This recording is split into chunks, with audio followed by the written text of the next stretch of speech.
হ্যাঁ, hello. Hello, আসসালামু আলাইকুম। বন্ধুরা, আশা করি সবাই ভালো আছেন। সো আমি আপনাদের সবাইকে আমার ইউটিউব চ্যানেল গ্রো ওয়েলথ এর পক্ষ থেকে জানাই আন্তরিক শুভেচ্ছা ও অভিনন্দন। সো নাও এডেজ আপনাদের ভালো রেসপন্স পাচ্ছি।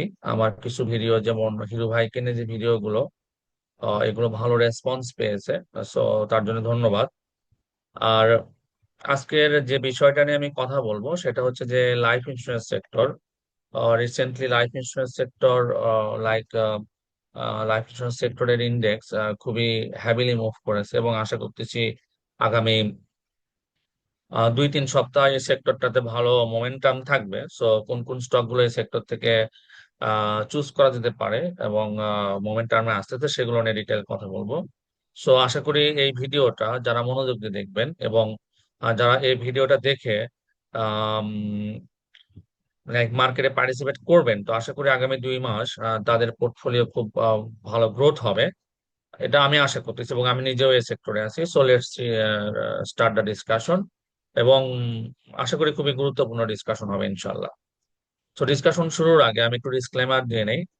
সো আমার এই ভিডিও শুধুমাত্র ইনফরমেশন পারপাসে। তো শেয়ার মার্কেট রিস্কি, এখানে সবসময় রিস্ক আছে। সো যখন বাই সেল করবেন, অবশ্যই নিজে অ্যানালাইসিস করে বাই সেল করবেন।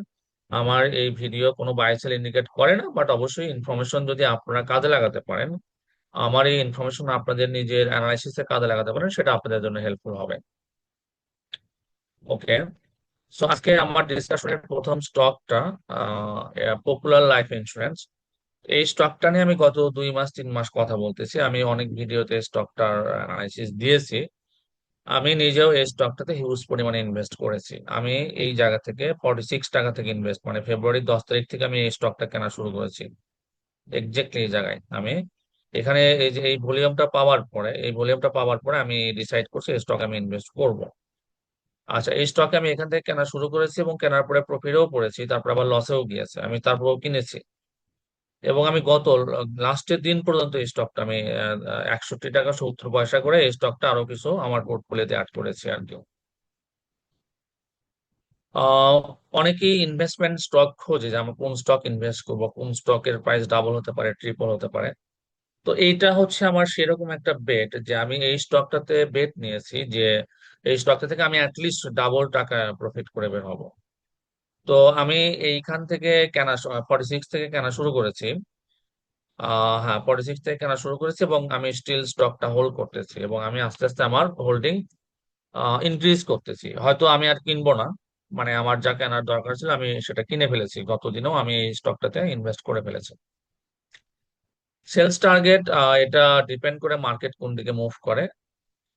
এই স্টকটাতে ইনভেস্ট করার আমার আরেকটা রিজন হচ্ছে যে এই স্টকটার আমাদের ফাইন্যান্স মিনিস্টার আমির খসরু মাহমুদ চৌধুরী, ওনার ফ্যামিলি কোম্পানি। তো দেখেন, এই স্টকটা অনেক দিন এই 65 টাকা রেঞ্জের নিচে নামেনি। যদিও ধরেন বিজনেস প্রতিকূলতা ছিল, বিজনেস এনভায়রনমেন্ট ওদের মানে ওনাদের জন্য এতটা ফেভারেবল ছিল না। তারপরেও স্টকটা অনেক দিন পর্যন্ত, বলতে গেলে 10ই মার্চ 2024 এই সময় পর্যন্ত স্টকটার প্রাইস কিন্তু 65 টাকার উপরে ছিল, এবং এটাই এই স্টকটার স্ট্রং সাপোর্ট জোন ছিল।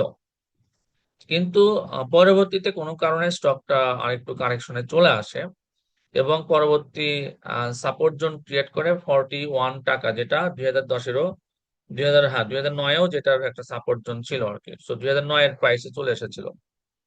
তো আমি বিলিভ করি যে ভালো স্টক মার্কেটে আন্ডার ভ্যালুড কখনো থাকে না, এবং today or tomorrow stock gain করবে, সেই আশাতে আমি এই স্টকটাতে আমি ইনভেস্ট করা শুরু করেছিলাম। তো আমি এখন আশা করতেছি যদি আগামী সপ্তাহে, হয়তো আগামী সপ্তাহ পুরোটা লাগবে না, বাট আগামী সপ্তাহ আমি পুরোটাই ধরতেছি, যদি আগামী সপ্তাহের মধ্যে এই স্টকটা যদি 70 টাকার উপরে ক্লোজিং দিতে পারে, মানে এই রেঞ্জের উপরে ক্লোজিং দিতে পারে, মানে এখানে একটা হিউজ সেল প্রেসার থাকবে, বিকজ অনেক দিন থেকে যারা স্টকটা হোল্ড করতেছে, তারা একটা সেল প্রেসার স্টকে দিবে এই রেঞ্জে, 65 টাকা রেঞ্জে। যদিও গত 2টা সপ্তাহের ভলিউম ভালো ছিল, বাট তারপর আগামী সপ্তাহ এই স্টকটাতে কিছু সেল প্রেসার থাকবে। যদি এই স্টকটা এই সেল প্রেসারটাকে অ্যাবজর্ব করে 70 টাকার উপরে ক্লোজিং দিতে পারে, 70 টাকার উপরে ক্লোজিং দিতে পারে, তাহলে এই স্টকটা একটা মুক্ত আকাশ পাবে। এরপরে মানে যদি এই জায়গাতে ক্লোজিং দেয়, এরপরে আসলে আর কোনো স্ট্রং রেসিস্টেন্স নাই, তারপরে মুক্ত একটা আকাশ পাবে। এখন সে কত দূর পর্যন্ত ফ্লাই করবে এটা সময় বলে দেবে। কিন্তু আমি স্টকটাতে খুবই লুক্রেটিভ স্টক মনে করতেছি, এবং আমি এটাতে হিউজ পরিমাণে আমি নিজে ইনভেস্ট করেছি, আমি আপনাদেরকে ডিসক্লোজ করলাম। যদি ফান্ডামেন্টালি দেখি স্টকটা,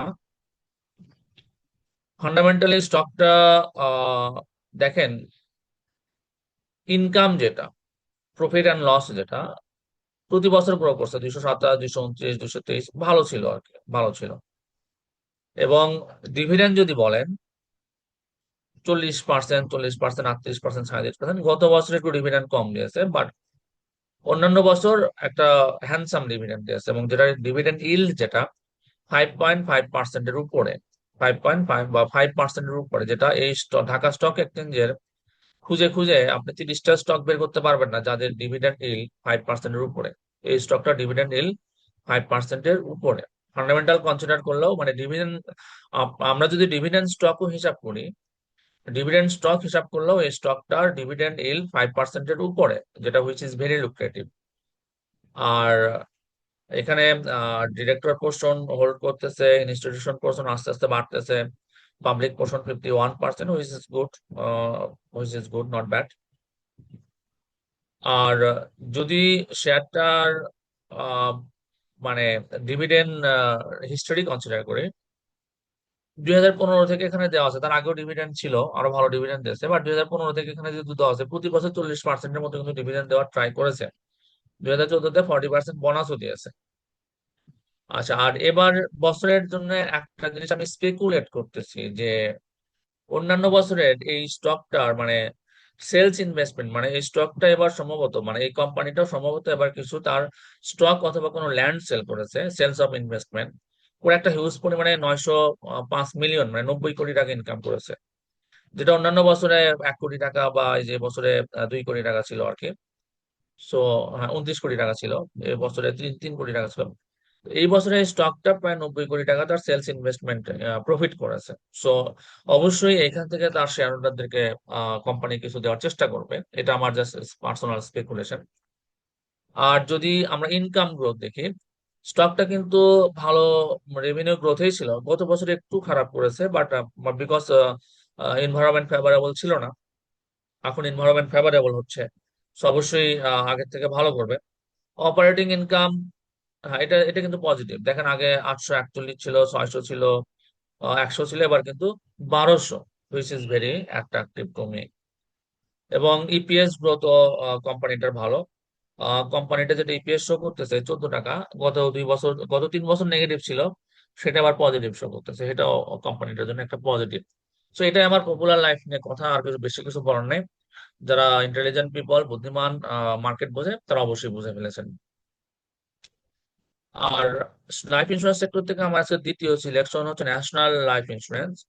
এই স্টকটা এখানে একটা স্পার্ক ছিল, তারপরে অনেক দিন থেকে সাইডে মুভমেন্টে কনসলিডেশনে আছে, এবং যেহেতু সেক্টর মুভ করতেছে এবং আরএসআই স্ট্রং হচ্ছে, এবং লাস্টের মার্কেট একটা ভালো ভলিউম নিচ্ছেন, আমরা লাস্টের 2-3টা মার্কেট ভলিউম ইন্ডিকেট করে যে অলরেডি ভলিউম বাড়া শুরু করেছে।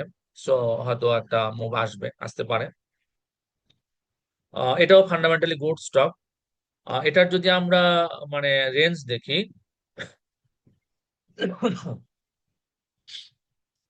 আচ্ছা এটা দেখেন, বলতে গেলে বটম আছে 2011-12 দিকে যে প্রাইসটা ছিল, এই যে এটা 2012, এটা 2011, 2011-12-তে স্টকটার প্রাইস যেখানে ছিল, স্টকটার প্রাইস এখন সেখানে আছে। মাঝখানে স্পার্ক ছিল, 292 টাকা পর্যন্ত রান করেছিল আর কি। এবং ডাবল ডাবল বটম ফর্ম করে স্টকটা আপ ট্রেন্ড ক্রিয়েট করতেছে, মানে এই স্টকটার আমরা আপাতত বটম ধরে নিতে পারি 93 টাকা বা 90 টাকা রেঞ্জে। সো এর নিচে স্টকটা যাওয়ার সম্ভাবনা বলতে গেলে আপাতত নাই। আর যদি গেইন করার কথা বলি, সো মানে ছোট ছোট কিছু মাইনর রেসিস্ট্যান্স আছে, কিন্তু এখানে একটা আকাশ আছে আর কি, একটা মুক্ত আকাশ। তো দেখা যাক, নাওয়াডেজ শেয়ারটার মুভমেন্ট ভালো। যদি আমরা একটু ফান্ডামেন্টাল দেখি, ফান্ডামেন্টাল স্টকটা প্রতি বছর মোটামুটি 20%, 30%, 32%, 38% ডিভিডেন্ড দিয়ে থাকে। আচ্ছা, এখানে একটা সিম্পল কম্পারিজন করে দেয়। এই স্টকটা 30% বা 28% ডিভিডেন্ড দেওয়ার প্রাইস হচ্ছে যে 160 টাকা, তাহলে পপুলার পপুলার লাইফ প্রতি বছর 40% ডিভিডেন্ড দেয়, এর প্রাইস কেন 64 টাকা থাকবে? সো আমি জাস্ট দিলাম আর কি। আচ্ছা, এই স্টকটা ফান্ডামেন্টাল খুব ভালো স্টক। এনএভি পার শেয়ার 58 টাকা, এবং সাথে ইপিএস পজিটিভ, ইপিএস আরো বেশি আর কি অ্যাকচুয়ালি। আর ইনস্টিটিউশনাল পোর্শন মানে রিমেইন কনসিস্টেন্ট, সাথে ডিরেক্টর পোর্শন একটু বেড়েছে। আর পাবলিক পোর্শন খুবই কম, মাত্র 22% শেয়ার। আচ্ছা, স্টকটার যদি রেভিনিউ গ্রোথ দেখি আমরা, 11,000, 14,000, 16,000, 18,000, 21,000, 22,000, মানে কন্টিনিউয়াসলি স্টকটার রেভিনিউ মানে annuity premium, annuity revenue up ট্রেন্ডে। সাথে টোটাল রেভিনিউ যদি কনসিডার করি, এটা 2020-এ 15,000 মিলিয়ন ছিল, যেটা আমরা 1,545 কোটি বলতে পারি। সেটা এই বছরে 2,774 কোটি টাকা টোটাল রেভিনিউ। দেখেন গ্রোথ পার্সেন্টেজ দেওয়া আছে 10%, 14%, 10%, 14%, 14%, 11%, মানে প্রতি বছর একটা কনসিস্টেন্ট গ্রোথে আছে শেয়ারটা। এবং অপারেটিং ইনকাম ভালো, আগে ছিল 386 কোটি টাকা, সেটা এই বছরে 804 কোটি টাকা। অপারেটিং ইনকাম ভালো। তো আমরা ভ্যালু স্টক খুঁজি, মানে ফান্ডামেন্টাল ভ্যালু স্টক খুঁজি। অনেকে বলে ভ্যালু স্টক কোনগুলো, ভ্যালু স্টক তো আমরা চিনি না। এগুলোই ভ্যালু স্টক। ভ্যালু আছে ভিতরে, কিন্তু মার্কেট এখনো রিফ্লেক্ট করেনি। পরবর্তীতে এই ভ্যালু গুলো যখন মার্কেট রিফ্লেক্ট করবে, তখন এই স্টক গুলোর প্রাইস অনেক উপরে থাকবে। আর যদি আমরা ইপিএস দেখি, ইপিএস 70 টাকা, 71 টাকা, 31 টাকা থেকে 70 টাকা, এইরকম মানে ফান্ডামেন্টালি স্ট্রং ইপিএস নেওয়া শেয়ার ঢাকা স্টক এক্সচেঞ্জে মাত্র 100 টাকায় খুবই কম আছে, খুবই কম স্টক আছে এনিওয়ে। তো এটা ছিল আমার দ্বিতীয় ডিসকাশন। সো আমরা যারা ভ্যালু স্টক খুঁজি মার্কেটে, একটু লং টার্ম ইনভেস্টমেন্ট পছন্দ করি, তাদের জন্য এই স্টক গুলো একটু বছর খানেক বা 2 বছর খানেক এই স্টক গুলো হোল্ড করলে ইনভেস্টমেন্ট মানে হিউজ পরিমাণে গ্রো করার সম্ভাবনা আছে।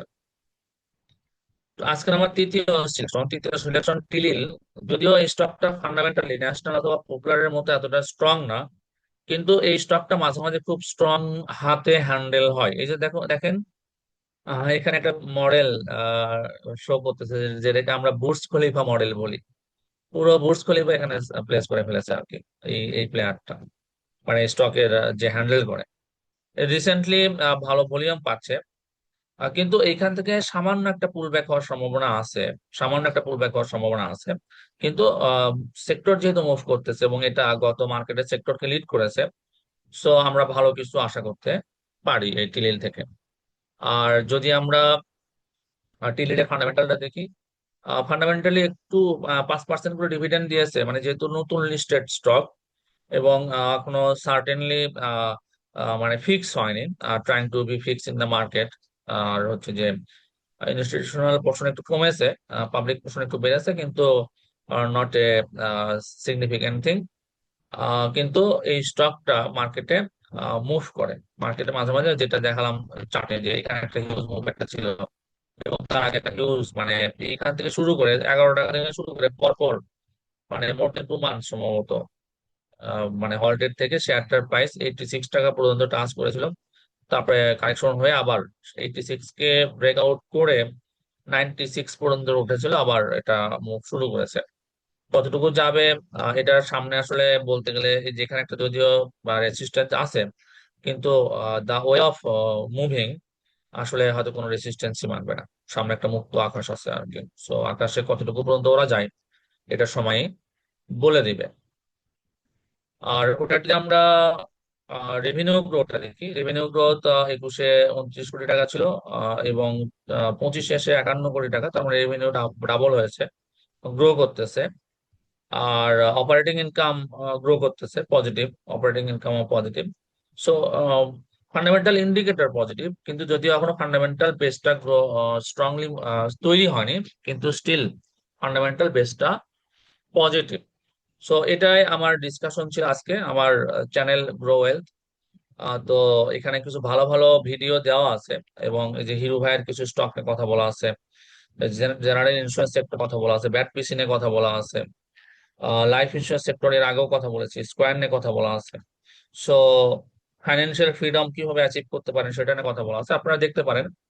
আর ভিডিও ভালো লাগলে লাইক, কমেন্ট, সাপোর্ট করবেন, শেয়ার করবেন বন্ধুদের সাথে।